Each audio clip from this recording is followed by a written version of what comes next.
Hello. അപ്പൊ നമ്മൾ ഇന്ന് മുതൽ പുതിയൊരു സീരീസ് ആരംഭിക്കുകയാണ്. ഇത് 10th ലെവലിൽ പ്രിപ്പയർ ചെയ്യുന്ന, അതായത് വരുന്ന സെക്രട്ടേറിയറ്റ് ഒയ്ക്ക് മുമ്പായിട്ടുള്ള 10th പ്രിലിംസ് എക്സാം ഉണ്ടല്ലോ, ആ ലെവലിൽ LGS ലെവലിലൊക്കെ പ്രിപ്പയർ ചെയ്യുന്നവർക്ക് വേണ്ടിയിട്ടുള്ള ഒരു സീരീസ് ആണ്. അതായത് നിങ്ങൾക്ക് അറിയാം, ക്വസ്റ്റ്യൻ പേപ്പർ എടുത്ത് നോക്കിക്കഴിഞ്ഞാൽ ഒരുപാട് ക്വസ്റ്റ്യൻസ് കാണും. എല്ലാം തന്നെ എന്തായിരിക്കും, വൺ വേർഡ് ക്വസ്റ്റ്യൻസ് ആയിരിക്കും. ഒരു 3-4 ക്വസ്റ്റ്യൻസ് ആണ് മാക്സിമം പോയി കഴിഞ്ഞാൽ സ്റ്റേറ്റ്മെന്റ് ടൈപ്പ് വരുന്നത്. അപ്പോൾ നമ്മുടെ കയ്യിൽ ഈ GK വേണം. ഈ ഒരു എക്സാമിന് ഈ ഒരു GK ആവശ്യമാണ്. അപ്പൊ അതുകൊണ്ടാണ് ഇങ്ങനെ ഒരു സീരീസ് കൊടുക്കുന്നത്. ഒരു 10-25 പാർട്ടൊക്കെ കഴിയുമ്പോഴേക്കും നിങ്ങൾക്ക് ഒരു 30-40 മാർക്ക് ഈ ഒരു സീരീസിൽ തന്നെ കിട്ടാവുന്ന പോലെയാണ് ഞാൻ ഈ സീരീസ് അറേഞ്ച് ചെയ്തിരിക്കുന്നത്. മുമ്പുള്ള ഒരുപാട് LGS ലെവൽ ക്വസ്റ്റ്യൻ പേപ്പേഴ്സ് ഒക്കെ അനലൈസ് ചെയ്താണ് ഈ ഒരു സീരീസ് കൊണ്ടുവന്നിരിക്കുന്നത് കേട്ടോ. അപ്പോൾ നല്ലോണം ശ്രദ്ധിച്ചിരിക്കുക. പിന്നെ എന്താ പറയാ, എന്റെ ഒപ്പം തന്നെ പറയാൻ ശ്രമിക്കുക. ഞാൻ ചോദിക്കുമ്പോൾ നിങ്ങളുടെ വീട്ടിലിരുന്നിട്ടാണ്, എന്നെ കാണുന്നില്ല, ഇത് റെക്കോർഡ് ക്ലാസ് ആണെന്നൊക്കെയുള്ള കാര്യം അറിയാം. അപ്പൊ നിങ്ങളൊന്ന് പറയാൻ ശ്രമിക്കുക. അപ്പൊ എന്താണ്, നമുക്ക് നന്നായിട്ട് ഒരു ലൈവ് ക്ലാസ്സിന്റെ ഗുണം നമുക്ക് കിട്ടും കേട്ടോ. അപ്പൊ നന്നായിട്ട് ശ്രദ്ധിച്ചിരിക്കുക. ഒപ്പം തന്നെ ആൻസേഴ്സ് ഒന്ന് പറഞ്ഞു പോവാം. ഓക്കെ ആണോ? അപ്പൊ നമ്മുടെ ഫസ്റ്റത്ത് പ്രസിദ്ധീകരണവും നേതാവും. എപ്പോഴും എപ്പോഴും എപ്പോഴും ചോദിക്കുന്ന ചോദ്യങ്ങളാണ് പ്രസിദ്ധീകരണവും നേതാവും.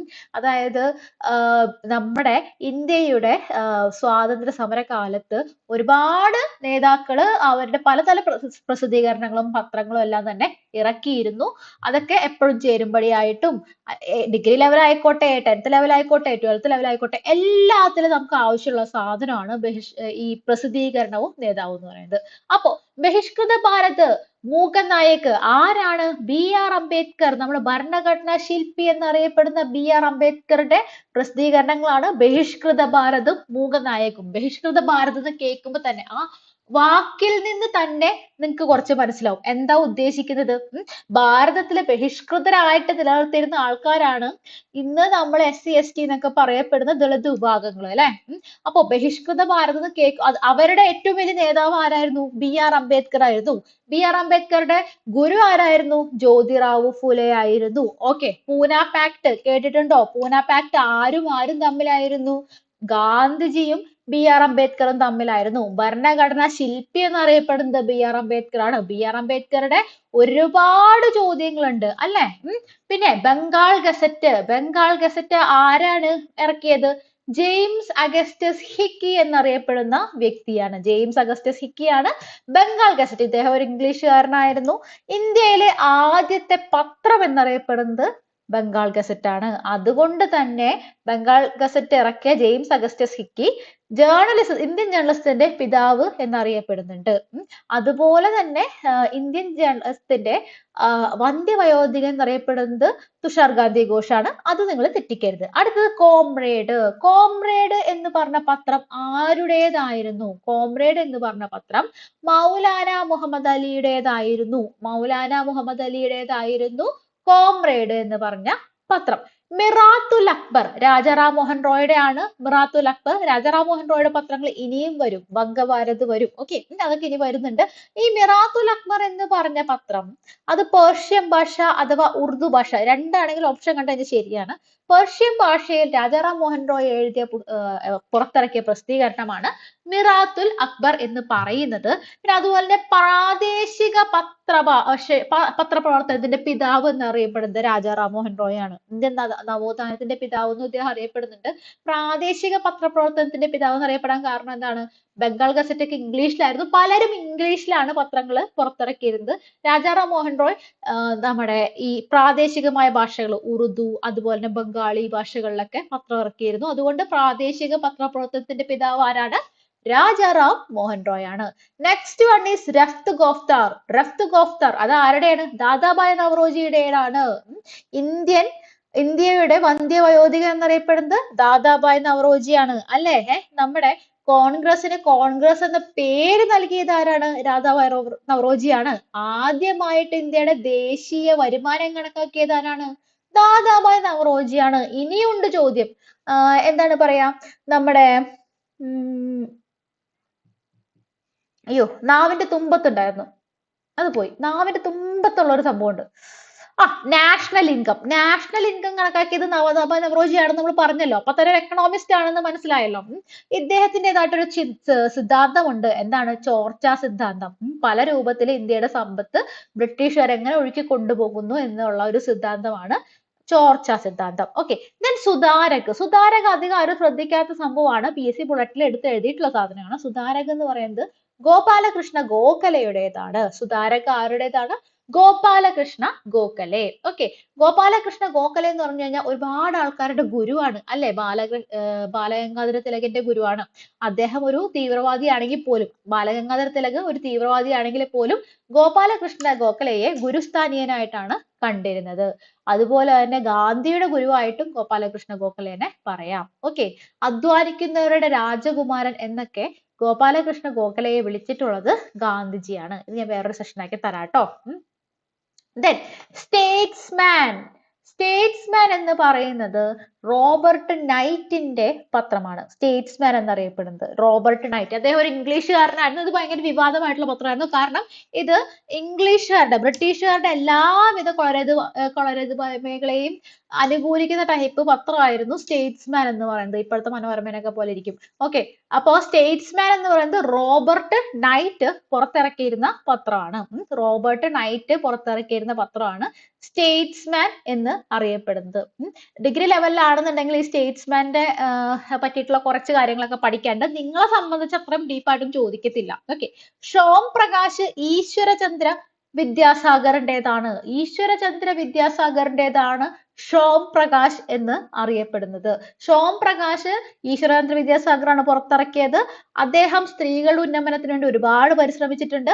പ്രത്യേകിച്ചും വിധവാ വിവാഹത്തിന് വേണ്ടിയിട്ടൊക്കെ പരിശ്രമിച്ചിട്ടുണ്ട്. സംവാദ് കൗമുദി ആരുടേതാണ്? രാജാറാം മോഹൻ റോയുടേതാണ്. രാജാറാം മോഹൻ റോയുടെ പത്രമാണ് സംവാദ് കൗമുദി. അപ്പൊ ഞാൻ ഒരു കാര്യം ചോദിക്കട്ടെ. രാജാറാം മോഹൻ റോയുടെ ഒരു സംഘടനയുണ്ടല്ലോ. രാജാറാം മോഹൻ റോയുടെ ഒരു സംഘടനയുണ്ട്. ആ സംഘടന ഈ സതി നിർത്തലാക്കുന്നതിന്റെ തൊട്ട് മുന്നത്തെ വർഷം നിലവിൽ വന്നു എന്നറിയാം. അത് ഏത് സംഘടനയാണ് എന്നുള്ള കാര്യം നിങ്ങളൊന്ന് കമന്റ് ചെയ്യണം. അതുപോലെ തന്നെ 1815 രാജാറാം മോഹൻ റോയുടെ ഒരു സംഘടന വരുന്നുണ്ട്. അതെന്താണെന്നും നിങ്ങൾ കമന്റ് ചെയ്യണം. 1815 ഒരു സംഘടനയുണ്ട്. 1828 ഒരു സംഘടനയുണ്ട്. ഈ രണ്ട് സംഘടനകളും ഏതാണ് എന്ന് നിങ്ങളൊന്ന് കമന്റ് ചെയ്യണം കേട്ടോ. അടുത്തത് യുഗാന്തർ. ബരീന്ദ്രകുമാർ ഘോഷാണ് യുഗാന്തർ എന്ന് പറഞ്ഞ പ്രസിദ്ധീകരണം പുറത്തിറക്കിയത്. അമൃത് ബസാർ പത്രിക വളരെ ഇമ്പോർട്ടന്റ് ആണ്. വളരെ ഇമ്പോർട്ടന്റ് വെരി ഇമ്പോർട്ടന്റ് ആണ് അമൃത് ബസാർ പത്രിക. ശിശിർ കുമാർ ഘോഷാണ് പുറത്തിറക്കിയിരുന്നത്. അമൃത് ബസാർ പത്രിക പുറത്തിറക്കിയിരുന്നത്. അൽ ഹിലാൽ ആരുടേതാണ്? മൗലാന അബുൽ കലാം ആസാദിന്റേതാണ് അൽ ഹിലാൽ എന്നറിയപ്പെടുന്നത്. അൽ ബലാഖ് എന്ന് പറഞ്ഞൊരു പത്രവും അദ്ദേഹത്തിനുണ്ടായിരുന്നു. അൽ ഹിലാൽ, അൽ ബലാഖ് എന്നീ പ്രസിദ്ധീകരണങ്ങൾ മൗലാന അബ്ദുൽ കലാം ആസാദിന്റേത് ആയിരുന്നു.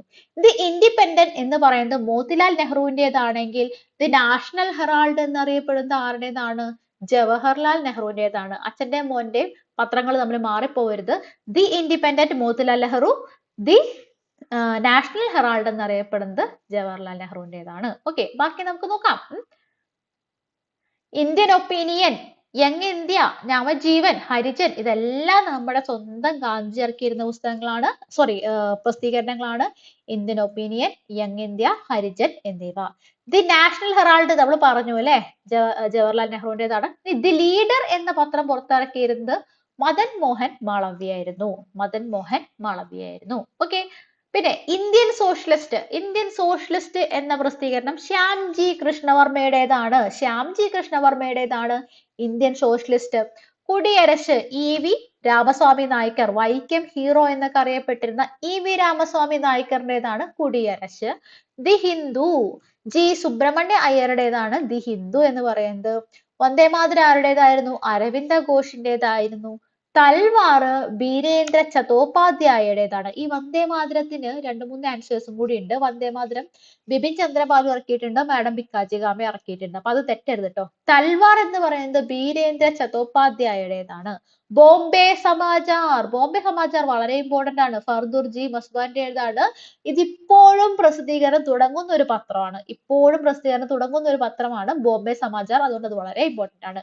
കേസരി, മറാത്ത എന്നിവ ബാലഗംഗാധര തിലകിന്റേതാണ്. കേസരിയും മറാത്തയും, സ്വാതന്ത്ര്യം എന്റെ ജന്മാവകാശം, അത് ഞാൻ നേടുക തന്നെ ചെയ്യുമെന്ന് പറഞ്ഞ ബാലഗംഗാധര തിലകിന്റെ പത്രങ്ങളാണ് കേസരിയും മറാത്തയും. ഓക്കെ, ഇനി നമുക്ക് നേരെ സയൻസിലേക്ക് ഒരൊറ്റ ചാട്ടം കൊടുക്കാം.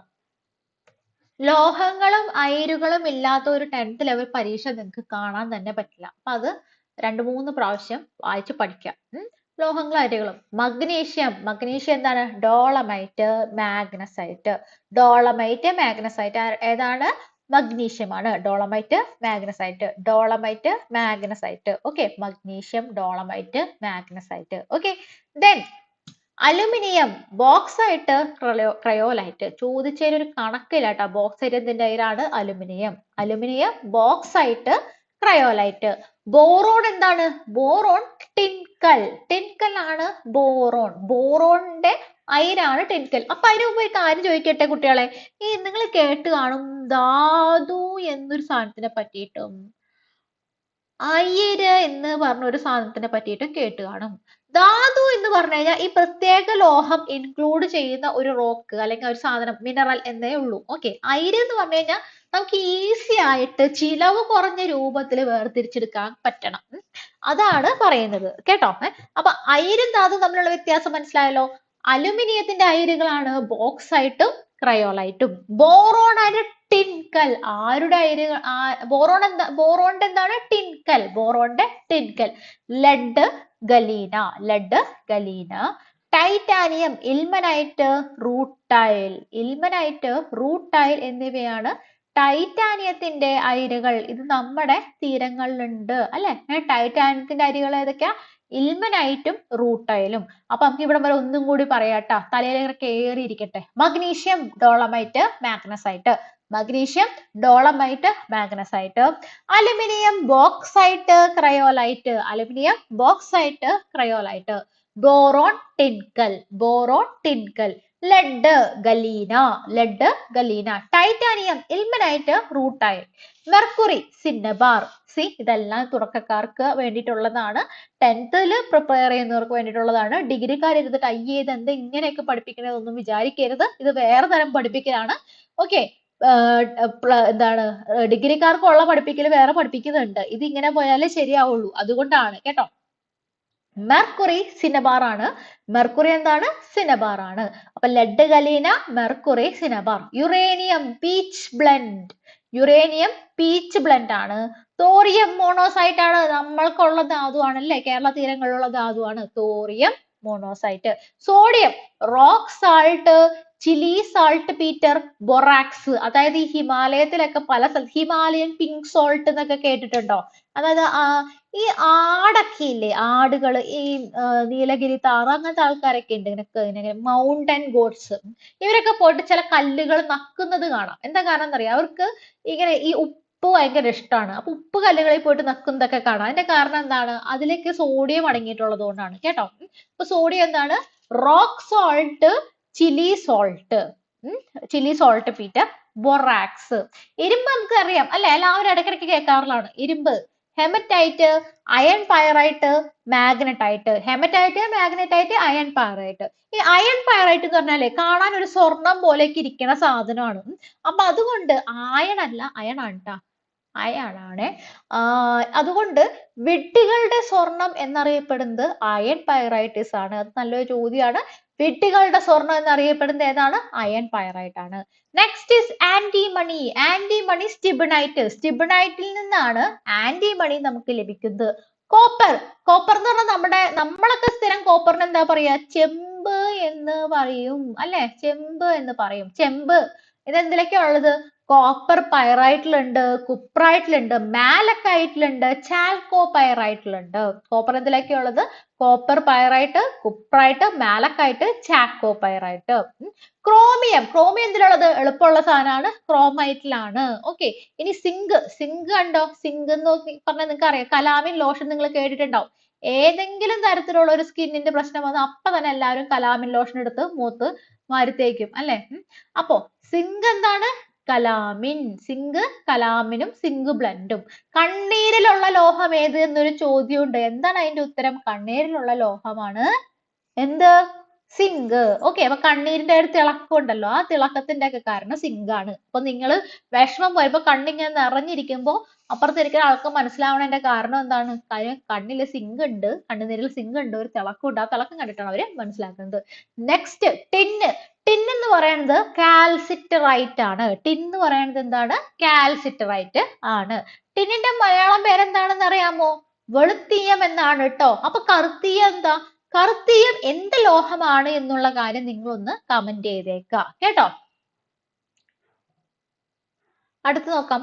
അപ്പം ഇതൊന്നും കൂടി പറഞ്ഞു തന്നേക്കാം അല്ലെ. 2-3 പ്രാവശ്യം തലയിൽ കേൾക്കുമ്പോ തന്നെ ചിലപ്പോ ഒരു പക്ഷെ നിങ്ങളുടെ തലയിൽ കൂടുതൽ നിൽക്കും. ലോഹങ്ങളോയിലുകളും magnesium dolomite magnesite, aluminium bauxite cryolite, boron tincal, lead galena, titanium ilmenite rutile, mercury cinnabar, uranium pitchblende, thorium monazite, sodium rock salt, Chile saltpetre, borax.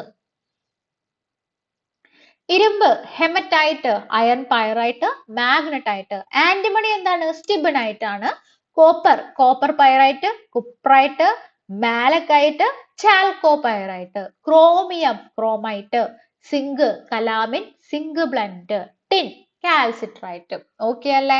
ഇനി നമുക്ക് ജീവിത ആത്മകഥകൾ നോക്കാം. എന്റെ ജീവിത സ്മരണകൾ എന്ന് പറയുന്നത് മന്നത്ത് പത്മനാഭന്റെ ആത്മകഥയാണ്. എന്റെ ജീവിത സ്മരണകൾ.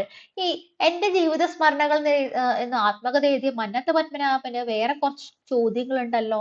എന്താണ്?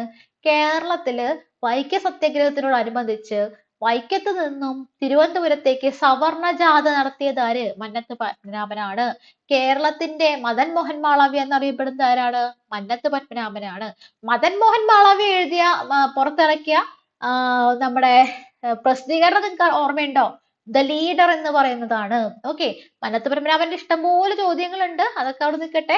സമരം തന്നെ ജീവിതം, VS അച്യുതാനന്ദന്റെ ആത്മകഥയാണ്. സമരം തന്നെ ജീവിതം സഖാവ് VS അച്യുതാനന്ദന്റെ ആത്മകഥയാണ്. തുറന്നിട്ട വാതിൽ ഉമ്മൻചാണ്ടിയുടെ ആത്മകഥയാണ്. ഉമ്മൻചാണ്ടിയുടെ ആത്മകഥയാണ് തുറന്നിട്ട വാതിൽ. പതറാതെ മുന്നോട്ട് കരുണാകരന്റെ ആത്മകഥയാണ്. കരുണാകരന്റെ ആത്മകഥ പതറാതെ മുന്നോട്ട്. കരുണാകരൻ അറിയപ്പെട്ടിരുന്ന പേരാണ് ലീഡർ എന്ന്. ജീവിത സമരം കേശവന്റേതാണ്. കേശവന്റെ ആത്മകഥയാണ് ജീവിത സമരം. കഴിഞ്ഞ കാലം KP കേശവമേനോൻ. KP കേശവമേനോൻ മാതൃഭൂമിയുടെ പത്രാധിപരൊക്കെ ആയിരുന്നു. അതുപോലെ തന്നെ ഹോം റൂൾ സൊസൈറ്റിയുടെ കേരളത്തിലെ സ്ഥാപകരൊക്കെ KP കേശവമേനോനായിരുന്നു. ഇതൊക്കെ നിങ്ങൾക്ക് അറിയാലോ അല്ലെ. ഐക്യ കേരളവുമായിട്ട് ബന്ധപ്പെട്ട ഒരുപാട് കാര്യങ്ങൾ നമുക്ക് പഠിക്കാനുണ്ട്. ആത്മകഥ എന്ന പേരിലാണ് EMS നമ്പൂതിരിപ്പാട് എഴുതിയത്. ആത്മകഥ എന്ന പേരിലാണ് EMS നമ്പൂതിരിപ്പാട് തന്റെ ആത്മകഥ എഴുതിയത്. എന്റെ ജീവിത കഥ സഖാവ് AK ഗോപാലൻ. AKGയുടെ ജീവചരിത്രമാണ് എന്റെ ജീവിത കഥ എന്ന് പറയുന്നത്. ഓക്കെ. ആത്മകഥ എന്ന പേരിൽ തന്നെയാണ് ഗൗരി അമ്മയും തന്റെ ആത്മകഥ എഴുതിയിട്ടുള്ളത്. ജീവിതപാത ആരുടേതാണ്? ചെറുകാടിന്റേതാണ്. ഓക്കെ. ചെറുകാടിന്റെ ആത്മകഥയുടെ പേര് ജീവിതപാത. ജീവിത സ്മരണകൾ EV കൃഷ്ണപിള്ളയാണ്. അപ്പൊ നിങ്ങൾക്ക് ഒരു ക്വസ്റ്റ്യൻ കിട്ടിയല്ലോ. എന്റെ ജീവിത സ്മരണകൾ എന്നറിയപ്പെടുന്നത് മന്നത്ത് പത്മനാഭന്റേതാണെങ്കിൽ വെറും ജീവിത സ്മരണകൾ EV കൃഷ്ണപിള്ളയുടേതാണ്. എന്നിലൂടെ നമ്മുടെ സ്വന്തം നമ്മുടെ പ്രിയപ്പെട്ട കുഞ്ഞുണ്ണി മാഷിന്റേതാണ് എന്നിലൂടെ എന്നറിയപ്പെടുന്ന ആത്മകഥ. എന്റെ വഴിത്തിരിവ്, ഒരു വേർഡ് ഇട്ടാ അതൊന്ന് വിട്ടുപോയി ക്ഷമിച്ചേക്ക്. എന്റെ വഴിത്തിരിവ് എന്നറിയപ്പെടുന്ന ആത്മകഥ എഴുതിയത് പൊൻകുന്നം വർക്കിയാണ്. എന്റെ വഴിത്തിരിവ് പൊൻകുന്നം വർക്കി. എന്റെ വഴിത്തിരിവ് പൊൻകുന്നം വർക്കി. തുടിക്കുന്ന താളുകൾ ജങ്ങമ്പുഴ കൃഷ്ണപിള്ളയുടേതായിരുന്നു. തുടിക്കുന്ന താളുകൾ ചെങ്ങമ്പുഴ കൃഷ്ണപിള്ള. കൊഴിഞ്ഞ ഇലകള് ജോസഫ് മുണ്ടശ്ശേരി. അപ്പൊ കഴിഞ്ഞ കാലം ആരുടേതായിരുന്നു? കഴിഞ്ഞ കാലം KP കേശവമേനോന്റെ ആയിരുന്നു. ഓർമ്മയുടെ ഓളങ്ങളിൽ G ശങ്കരക്കുറുപ്പ് കേരളത്തിലേക്ക് ആദ്യമായിട്ട് ജ്ഞാനപീഠം കൊണ്ടുവന്നു അല്ലെ? ജ്ഞാനപീഠ അവാർഡ് ആദ്യമായി തന്നെ നേടുന്ന ആൾ ആരാണ്? G ശങ്കരക്കുറുപ്പാണ്. അതിന് കിട്ടിയ പണം കൊണ്ടാണ് ഓടക്കുഴൽ അവാർഡ് കൊടുക്കാൻ തുടങ്ങിയത്. അപ്പൊ പുള്ളി മൊത്തത്തിൽ ഒരു ഓയുടെ ആളാണെന്ന് അങ്ങ് വിചാരിച്ചാൽ മതി. എവിടെ എന്റെ പേന? ഓ ഓടക്കുഴൽ അവാർഡ് G ശങ്കരക്കുറുപ്പിന്റെ ഓർമ്മയ്ക്കായിട്ട്. ഓർമ്മയുടെ ഓളങ്ങള് G ശങ്കരക്കുറുപ്പിന്റെ. ഓക്കെ, അടുത്തതിലേക്ക് പോവാം. എന്റെ ബാല്യകാല സ്മരണകൾ C അച്യുതമേനോന്റെയാണ്. C അച്യുതമേനോന്റെയാണ് എന്റെ ബാല്യകാല സ്മരണകൾ. എന്റെ വഴിയമ്പലങ്ങൾ ആരുടെയാണ്? SK പൊറ്റക്കാടിന്റെയാണ്. കാരണം പുള്ളി എന്തായിരുന്നു? ഫുള്ള് യാത്രാ വിവരണം എഴുതി നടക്കുകയായിരുന്നു അല്ലെ?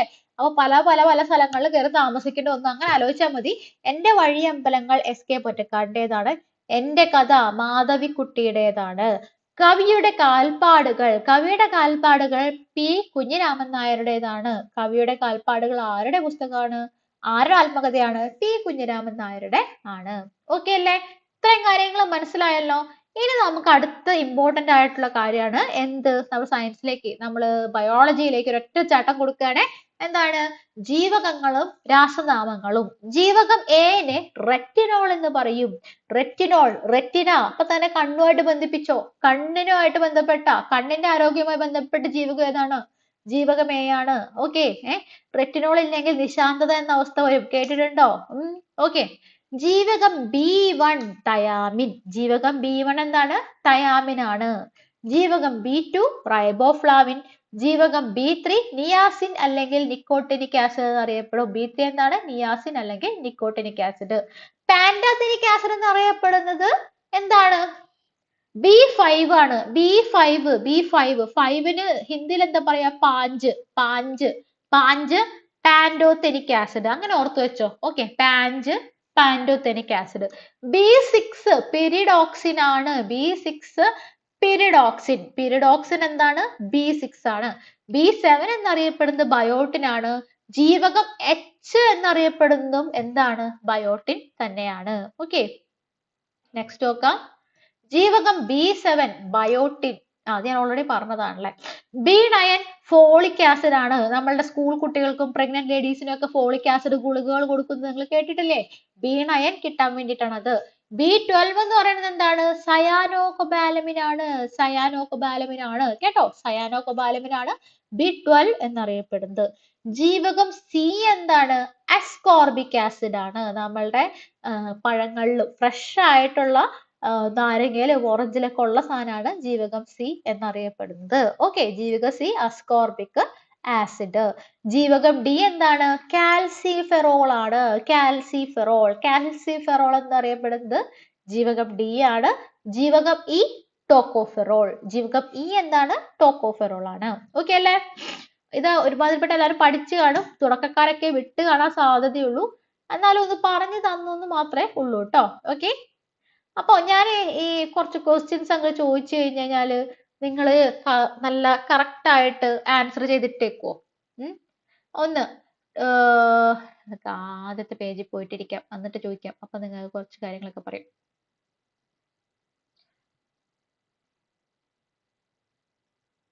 1, 2, 3 ഇട്ടിട്ട് നിങ്ങൾ അങ്ങ് എഴുതിക്കോൾട്ടോ. ഒന്നാമത്തെ ചോദ്യം, അമൃത ബസാർ പത്രിക എന്ന് പറഞ്ഞ പ്രസിദ്ധീകരണം ഏത് നേതാവിൻ്റെത് ആയിരുന്നു? രണ്ടാമത്തെ ചോദ്യം, അസ്കോർബിക് ആസിഡ് എന്ന് പറയുന്നത് ഏത് വിറ്റാമിൻ ആണ്? മൂന്നാമത്തെ ചോദ്യം, എന്റെ ജീവിത സ്മരണകൾ ആരുടെ ആത്മകഥയാണ്? നാലാമത്തെ ചോദ്യം, ആത്മകഥ എന്ന പേരിൽ ആത്മകഥ എഴുതിയ 2 പേരുടെ പേരുകൾ എഴുതുക. അഞ്ചാമത്തെ ചോദ്യം, കാൽസിട്രൈറ്റ് ഏത് ലോഹത്തിന്റെ അയിരാണ്? ഓക്കെ, ഈ 5 ക്വസ്റ്റ്യൻസ് ഒന്ന് എഴുതിയിടാം. ഓക്കെ, അപ്പൊ നമ്മുടെ ക്ലാസ് ഈ ഷുവർ സർജിന്റെ ഫസ്റ്റ് പാർട്ട് കഴിഞ്ഞു. ഇനി നമുക്കൊരു കാര്യം ചെയ്താലോ, കുറച്ച് ക്വസ്റ്റ്യൻസ് ഒന്ന് നോക്കിയാലോ? കുറച്ച് സയൻസ് ക്വസ്റ്റ്യൻസ് നമുക്കൊന്ന് നോക്കാം. വൊക്കാബ്സ്പീഡിയയുടെ ഒരു PDF എടുത്ത് വെച്ചിട്ടുണ്ട്. അത് വെച്ചിട്ട് നമുക്ക് കുറച്ച് ക്വസ്റ്റ്യൻസ് ഒന്ന് നോക്കാം. ഓക്കെ, ഇത് കഴിഞ്ഞ ഒരു 10th പ്രിലിംസിന്റെ ക്വസ്റ്റ്യൻ പേപ്പർ ആണ്. അപ്പോ മനുഷ്യ ശരീരത്തിലെ അതിനു മുമ്പ് മനുഷ്യരിൽ രൂപം കൊള്ളുന്ന സ്ഥിര ദന്തങ്ങളുടെ എണ്ണം ഒന്നും പറ്റിയില്ലെങ്കിൽ വായ തുറന്നു വെച്ചങ്ങ് എണ്ണിയാലും ആ സമയത്ത് ഉത്തരം കിട്ടും. എത്രയാണ്? 32 അല്ലെ? 32 പല്ലും അടിച്ചു കൊഴിക്കും എന്ന് കേൾക്കാത്ത ആരും കാണത്തില്ല. മനുഷ്യരിൽ രൂപം കൊള്ളുന്ന സ്ഥിര ദന്തങ്ങളുടെ എണ്ണം 32. മനുഷ്യ ശരീരത്തിലെ ഏറ്റവും ഭാരം കുറഞ്ഞ അവയവം എന്താണ്? ഏറ്റവും ഭാരം കുറഞ്ഞ അവയവം ശ്വാസകോശമാണ്. അതിന്റെ ഉള്ളിൽ ഫുള്ള് ഓട്ടം മാത്രമേ ഉള്ളൂ. പാവമാണ് ഈ ശ്വാസകോശം. അപ്പൊ മനുഷ്യ ശരീരത്തിലെ ഏറ്റവും ഭാരം കുറഞ്ഞ അവയവം എന്താണ്? ശ്വാസകോശം. ശ്വാസകോശം എന്താണ്? സ്പോഞ്ച് പോലെയാണെന്ന് പറഞ്ഞതൊക്കെ നിങ്ങൾ കേട്ടിട്ടില്ലേ? ഓക്കെ. രക്തപര്യന വ്യവസ്ഥ കണ്ടെത്തിയത് ആര്? വില്യം ഹാർവിയാണ് രക്തപര്യന വ്യവസ്ഥ കണ്ടെത്തിയത്. ശരീരത്തിലെ അനൈച്ഛിക പ്രവർത്തനങ്ങളെ നിയന്ത്രിക്കുന്ന മസ്തിഷ്ക ഭാഗം. അനൈച്ഛികം. ഐച്ഛികം എന്ന് പറഞ്ഞാൽ എന്താ? ഞാൻ എന്റെ കൈ ഇങ്ങനെ കാണിക്കാൻ വിചാരിച്ചാൽ നടക്കും അല്ലെ? അതുപോലെ ഞാൻ പല കാര്യങ്ങൾ വിചാരിച്ചാലും നടക്കും. നടക്കാൻ പറ്റും, ഇരിക്കാൻ പറ്റും. അതൊക്കെ എന്റെ ഇഷ്ടം. ഐച്ഛികമായിട്ടുള്ള പ്രവർത്തനങ്ങളാണ്. അനൈച്ഛികമായിട്ടുള്ള കാര്യങ്ങളുണ്ട്. ഉദാഹരണം ഹാർട്ട് ബീറ്റ്. അതൊക്കെ അനൈച്ഛികമായിട്ടുള്ള കാര്യങ്ങളാണ്. അതൊക്കെ നിയന്ത്രിക്കുന്ന ആരാണെന്ന് ചോദിച്ചിരിക്കുന്നത്. അത് മെഡുല്ല ഒബ്ലാങ്കേറ്റയ്ക്ക് ആണ്. ഈ മെഡുല്ല ഒബ്ലാങ്കേറ്റ ഈ തലയുടെ ബാക്ക് ഭാഗത്തുള്ള സാധനമാണ്. അതിനിട്ടൊരു അടി കിട്ടി കഴിഞ്ഞാൽ ആള് തീർന്നു. അപ്പൊ തന്നെ ആള് തീരും. കാരണം ഹൃദയസ്പന്ദനം പോലെയുള്ള കാര്യങ്ങളൊക്കെ നിയന്ത്രിക്കുന്ന ആളാണ് ഈ മെഡുല്ല ഒബ്ലാങ്കേറ്റ എന്ന് പറയുന്നത്. ഓക്കെ. നെക്സ്റ്റ്, മദ്യം ബാധിക്കുന്ന തലച്ചോറിന്റെ ഭാഗം. മദ്യം ബാധിച്ചു കഴിഞ്ഞാൽ ഇങ്ങനെ വേച്ച് നടക്കുന്നത് കണ്ടിട്ടുണ്ടോ? അതുപോലെ നാവ് കുഴയുന്നത് കേട്ടിട്ടുണ്ടോ? കാരണം എന്താന്ന് വെച്ച് കഴിഞ്ഞാൽ പേശി പ്രവർത്തനങ്ങളെ നിയന്ത്രിക്കുന്ന ഒരു പ്രത്യേക വ്യക്തിയല്ല, ഒരു പ്രത്യേക ഭാഗത്തിന് ഈ മദ്യം ബാധിക്കുന്നതുകൊണ്ടാണ്. ആ ഭാഗമാണ് നമ്മുടെ സൂപ്പർ സ്റ്റാർ സെറിബെല്ലം. കേട്ടോ, സെറിബെല്ലം ആണ് മദ്യം ബാധിക്കുന്ന തലച്ചോറിന്റെ ഭാഗം. പേശികളെ കുറിച്ചുള്ള പഠനമാണ് എന്ത്? മയോളജി. കേട്ടോ, മയോളജി എന്നറിയപ്പെടുന്നത് പേശികളെ കുറിച്ചുള്ള പഠനമാണ്. മൂത്രത്തിലൂടെ വിസർജിക്കുന്ന വിറ്റാമിൻ ആണ് വിറ്റാമിൻ സി എന്ന് അറിയപ്പെടുന്നത്. വിറ്റാമിൻ സി ഏതിലൂടെ എന്താണ് വിസർജിക്കപ്പെടുന്നത്? മൂത്രത്തിലൂടെയാണ്. നമ്മൾ നേരത്തെ പറഞ്ഞ ക്വസ്റ്റ്യൻ. വൈറ്റമിൻ എച്ച് എന്നറിയപ്പെടുന്നത് എന്താണ്? ബയോട്ടിൻ ആണ്. ഈ ബയോട്ടിൻ എന്ന് പറഞ്ഞാൽ എന്താണ്? B7 ആണ് കേട്ടോ. B7 ആണ്. അടുത്ത ക്വസ്റ്റ്യൻ എനിക്ക് അറിയില്ല കേട്ടോ. സെഹദ് ടെലിമെഡിസിൻ പദ്ധതി കേന്ദ്ര ഗവൺമെന്റ് ആരംഭിച്ചത് എന്നാണ് എന്നൊക്കെ ചോദിച്ചു കഴിഞ്ഞാൽ എനിക്ക് അറിയത്തില്ല. സോറി, നോക്കാനും മറന്നുപോയി. നെക്സ്റ്റ്, അത് വേണമെങ്കിൽ നിങ്ങൾ കമന്റ് കേട്ടോ. റേച്ചൽ കാഴ്സൺ രചിച്ച, എനിക്ക് വേണമെങ്കിൽ അങ്ങനെ സത്യം തുറന്നു പറയാതെ ഇത് നിങ്ങൾ കമന്റ് ആയിട്ട് ഇട്ടാൽ മതി എന്നൊക്കെ പറയായിരുന്നു. പക്ഷെ അത്ര ബുദ്ധി അപ്പൊ പോയില്ല. സാരല്ല, ദൈവം കഴിവ് എല്ലാവർക്കും കൊടുക്കില്ലല്ലോ. ഓക്കെ. റേച്ചൽ കഴ്സൺ രചിച്ച സൈലന്റ് സ്പ്രിംഗ് എന്ന ഗ്രന്ഥത്തിലെ പ്രതിപാദ്യ വിഷയം എന്താണ്? DTT ആണ് കേട്ടോ. DTT ആണ്. അതായത് അമേരിക്കയിൽ ഒരുപാട് DTT ഉപയോഗിക്കുമായിരുന്നു ഈ പെസ്റ്റിനൊക്കെ നിയന്ത്രിക്കാൻ, അപ്പം കൊതുവിനൊക്കെ നിയന്ത്രിക്കാൻ വേണ്ടിയിട്ട്. പക്ഷെ ഒരുപാട് ആൾക്കാർക്ക് പ്രശ്നങ്ങളൊക്കെ വന്നു തുടങ്ങി. അതിനെ തുടർന്നാണ് ഈ റേച്ചൽ കഴ്സൺ ഈ പുസ്തകം എഴുതിയത്. അത് വലിയ വിവാദമായി അന്താരാഷ്ട്ര തലത്തിൽ ശ്രദ്ധിക്കപ്പെടുകയൊക്കെ ചെയ്തു. ഓക്കെ. ആറ്റത്തിലെ നെഗറ്റീവ് ചാർജ് ഉള്ള കണം. ആറ്റത്തിലെ നെഗറ്റീവ് ചാർജ് ഉള്ള കണമാണ് ഇലക്ട്രോൺ. അപ്പൊ ഞാനൊരു കാര്യം ചോദിക്കട്ടെ, ആറ്റത്തിലെ പോസിറ്റീവ് ചാർജ് ഉള്ള കണം ഏതാണ്? അത് നമ്മുടെ പ്രോട്ടോൺ ആണ്. ന്യൂട്രോണിന് വെറും ഒരു ചാർജും ഇല്ല. അതുകൊണ്ട് അതിനെ ന്യൂട്രൽ ആയിട്ടിരിക്കുന്നതുകൊണ്ട് ന്യൂട്രോൺ എന്ന് വിളിക്കും. ഓക്കെ. അടുത്ത ക്വസ്റ്റ്യൻ നോക്കിയാൽ ഇതും നമ്മളിത് ഇപ്പൊ നോക്കിയ ക്വസ്റ്റ്യനാ. എന്താ? തോറിയത്തിന്റെ അയിര്. തോറിയത്തിന്റെ അയിര് എന്താ? മോണോസൈറ്റ് ആണ് അല്ലെ? മോണോസൈറ്റ് ആണ്. തോറിയത്തിന്റെ അയിര് മോണോസൈറ്റ് ആണ്. അപ്പോ തോറിയത്തിന്റെ അയിര് മോണോസൈറ്റ് ആണ്. ഗലീന ആരുടെ അയിരാണ്? ഗലീന അത് നിങ്ങൾ ബോക്സൈറ്റ് ആരുടെ അയിരാണ്? പീച്ച് ബ്ലഡ് ആരുടെ അയിരാണ്? ഇതെല്ലാം നിങ്ങൾക്ക് അറിയാലേ. നമ്മൾ ഇപ്പൊ പഠിച്ചെന്ന് വെച്ചിട്ട് തന്നെ നമുക്ക് ക്വസ്റ്റ്യൻ കിട്ടാൻ തുടങ്ങി. മാസ് നമ്പർ 2 ഉള്ള ഹൈഡ്രജന്റെ ഐസോടോപ്പ്. മാസ് നമ്പർ 2 ഉള്ളത് ഹൈഡ്രജന് ഉള്ള ഐസോടോപ്പുകൾ ഏതൊക്കെയാണെന്ന് അറിയാമോ? 1 പ്രോട്ടിയം, 2 ഡ്യൂട്ടീരിയം, 3 ട്രിഷ്യം. ഓക്കെ. ഈ പ്രോട്ടിയത്തില് ആകപ്പാട് ഒരു ന്യൂട്രോൺ മാത്രമേ ഉള്ളൂ. ഒരു ന്യൂട്രോൺ ഉണ്ട്. ഓക്കെ. ഒരു ന്യൂട്രോൺ ഉണ്ട്, ഒരു പ്രോട്ടോൺ ഉണ്ട്, ഒരു ഇലക്ട്രോൺ ഉണ്ട്. അപ്പോ 2 ആണ് ഇതിന്റെ മാസ് നമ്പർ. അതായത് ഈ ന്യൂട്രോണിന്റെയും ഈ പ്രോട്ടോണിന്റെയും ന്യൂട്രോണിന്റെയും നമ്പർ ആണ്, കൂട്ടിയാലുള്ള നമ്പർ ആണ് അതിന്റെ മാസ് നമ്പർ എന്ന് പറയുന്നത്. ഓക്കെ. അപ്പോ സോറി, പ്രോട്ടിയത്തിൽ ആക്ച്വലി പ്രോട്ടോൺ ഇല്ല. അപ്പോ അല്ല, ന്യൂട്രോൺ ആണ് ഇല്ലാത്ത കേട്ടോ. ഓക്കെ, സോറി, ചെറിയൊരു തെറ്റ് പറ്റി. അതായത് അല്ല മച്ചുകളാ, നമുക്ക് എന്താ ഉള്ളത്? പ്രോട്ടി ഉണ്ട്, പ്രോട്ടി ഉണ്ട്, ഡ്യൂട്ടീരിയം ഉണ്ട്, ട്രിഷ്യം ഉണ്ട്. ഓക്കെ, അപ്പോ നമ്മുടെ പ്രോട്ടിയം എന്ന് പറഞ്ഞ സാധനത്തില് അതിന്റെ ഉള്ളിൽ ആ കൂടി ഒരു പ്രോട്ടോൺ മാത്രമേ ഉള്ളൂ. ചുറ്റുമായിട്ട് ഒരു ഇലക്ട്രോൺ കറങ്ങുന്നുണ്ട്. അപ്പോ ഉള്ളിലുള്ള സാധനങ്ങൾ ന്യൂക്ലിയോൺസിന്റെ തുകയാണ് അതിന്റെ മാസ് നമ്പർ എന്ന് പറയുന്നത്. ഇവിടെ ന്യൂട്രോൺ ഇല്ലാത്തത് കൊണ്ട് 1 ആണ് പ്രോട്ടിയത്തിന്റെ എന്ത് മാസ് നമ്പർ എന്ന് പറയുന്നത്. ട്രിഷ്യത്തിലാണെങ്കിൽ അനുപ ഡ്യൂട്ടീരിയം പറയാം. ഡ്യൂട്ടീരിയത്തിൽ ഒരു ന്യൂട്രോൺ ഉണ്ട്, ഒരു പ്രോട്ടോൺ ഉണ്ട്, ചുറ്റും ഒരു ഇലക്ട്രോൺ ഉണ്ട്. അപ്പൊ പ്രോട്ടോണിന്റെ ന്യൂട്രോണിന്റെ തുക എന്താണ്? 2 ആണ്. ഓക്കെ, ട്രിഷ്യത്തിലാവുമ്പോ എന്താണ്? 2 ന്യൂട്രോൺ ഉണ്ട്, ഒരു പ്രോട്ടോൺ ഉണ്ട്, ഓക്കെ, ഒരു ഇലക്ട്രോൺ ഉണ്ട്. അപ്പൊ ഇവിടെ മാസ് നമ്പർ എന്ന് പറയുന്നത് 3 ആണ്. അപ്പൊ മാസ് നമ്പർ 2 ഉള്ള ഹൈഡ്രജന്റെ ഐസോടോപ്പ് ഏതാണ്? ഡ്യൂട്ടീരിയം ആണ് കേട്ടോ. അന്തരീക്ഷ വായുവിൽ ഏറ്റവും കൂടുതൽ കാണപ്പെടുന്ന രണ്ടാമത്തെ മൂലകം എന്നാ ചോദിച്ചിരിക്കുന്നത്. രണ്ടാമത്തെ മൂലകം ചാടി കയറി ചിലർ എന്ത് ചെയ്യും? നൈട്രജൻ ഒന്നാമത്തെ വിചാരിച്ച് തർപ്പിക്കും. ഓക്കെ, അങ്ങനെ ചെയ്യരുത്. രണ്ടാമത്തെ ആള് ഓക്സിജൻ ആണ്, ഒന്നാമത്തെ ആളാണ് നമ്മുടെ നൈട്രജൻ എന്ന് പറയുന്നത്. എണ്ണയോ കൊഴുപ്പോ ഒരു ആൽക്കലിയുമായി പ്രവർത്തിച്ചുണ്ടാവുന്ന ലവണം എന്താണ്? സോപ്പാണ് കേട്ടോ, സോപ്പാണ്. അപ്പൊ സോപ്പ് ഉണ്ടാക്കുക എങ്ങനെയാണ്? ഇങ്ങനെ എണ്ണയും അല്ലെങ്കിൽ കൊഴുപ്പ് ഒരു ആൽക്കലിയുമായിട്ട് പ്രവർത്തിച്ചിട്ട് ഉണ്ടാകുന്ന ലവണമാണ് കേട്ടോ. പ്രപഞ്ചത്തിൽ ദ്രവ്യം ഏറ്റവും കൂടുതൽ കാണപ്പെടുന്ന അവസ്ഥ ഏത്? പ്ലാസ്മയിലാണ് ഏറ്റവും കൂടുതൽ ദ്രവ്യം കാണപ്പെടുന്നത് കേട്ടോ. അപ്പൊ നിങ്ങൾ വിചാരിക്കും ഞങ്ങൾ ആ കൂടി സോളിഡ്സ് ആണ് കൂടുതൽ കാണുന്നത്, അല്ലെങ്കിൽ കടൽ നിറച്ച് വെള്ളമാണല്ലോ എന്നൊക്കെ വിചാരിക്കും. അങ്ങനെയല്ല, ഒരുപാട് പ്രപഞ്ചം എന്ന് പറഞ്ഞാൽ വളരെ വലുതാണ്. അവിടെ കുറേ നക്ഷത്രങ്ങളും കാര്യങ്ങളൊക്കെ ഉണ്ട്. അതെല്ലാം നിൽക്കുന്നത് പ്ലാസ്മ എന്ന് പറഞ്ഞ ഇതിലാണ്. ഓക്കെ, ഊർജം അളക്കുന്നതിനുള്ള യൂണിറ്റ് എന്താ? ഊർജം അളക്കുന്നതിനുള്ള യൂണിറ്റ് ജൂൾ ആണ് കേട്ടോ. ജൂൾ ആണ്. ഓക്കെ, തുല്യ സമയത്ത് തുല്യ ദൂരം സഞ്ചരിക്കുന്നതിനെ സമചലനം എന്ന് പറയും. സമചലനം എന്ന് പറയും കേട്ടോ. ഇനി എന്താണ്? ഇനി മാത്സ് ആണോ? അല്ല, 2 ക്വസ്റ്റ്യൻ കൂടെ ഉണ്ട്. ഒരു വസ്തുവിനെ മുൻപോട്ടോ പിൻപോട്ടോ ചലിപ്പിക്കാൻ വേണ്ടി ഉപയോഗിക്കുന്ന ശക്തി എന്താണ്? അതായത് ഒരു വസ്തു ഇങ്ങനെ ഇരിക്കുകയാണ്, ഒന്നില്ലെങ്കിൽ അതിനെ തള്ളി മുമ്പോട്ട് നിൽക്കണം, അല്ലെങ്കിൽ തള്ളി പിന്നോട്ട് നിൽക്കണം. എന്താണത്? ബലമാണ് കേട്ടോ, ബലമാണ് കേട്ടോ. സൗരയൂഥം പിന്നിട്ട ആദ്യ മനുഷ്യനിർമ്മിത പേടകം ഏതാണെന്നറിയാമോ? അത് വോയേജർ ആണ്. ഓക്കെ, അത് വോയേജർ ആണ്. ഓക്കെ, അപ്പൊ ഇങ്ങനെയൊക്കെയാണ് ക്വസ്റ്റ്യൻസ് വരുന്നത് എന്നൊരു ഐഡിയ നിങ്ങൾക്ക് മനസ്സിലായില്ലേ? അപ്പൊ നമുക്ക് ഈ സീരീസ് മുന്നോട്ട് തുടർന്ന് കൊണ്ടുപോവാ, കൂടെ നിൽക്കാം. നമുക്കൊരു 10-40 മാർക്ക് ഈ ഒരു സീരീസ് തന്നെ ഒപ്പിക്കണം എന്നാണ് ഞാൻ ആഗ്രഹിക്കുന്നത് കേട്ടോ. നടക്കുന്നതൊക്കെ PSC യുടെ കയ്യില്. അപ്പൊ എല്ലാവർക്കും ഓൾ ദി ബെസ്റ്റ്. നന്നായി പഠിക്കാം. ടാറ്റാ.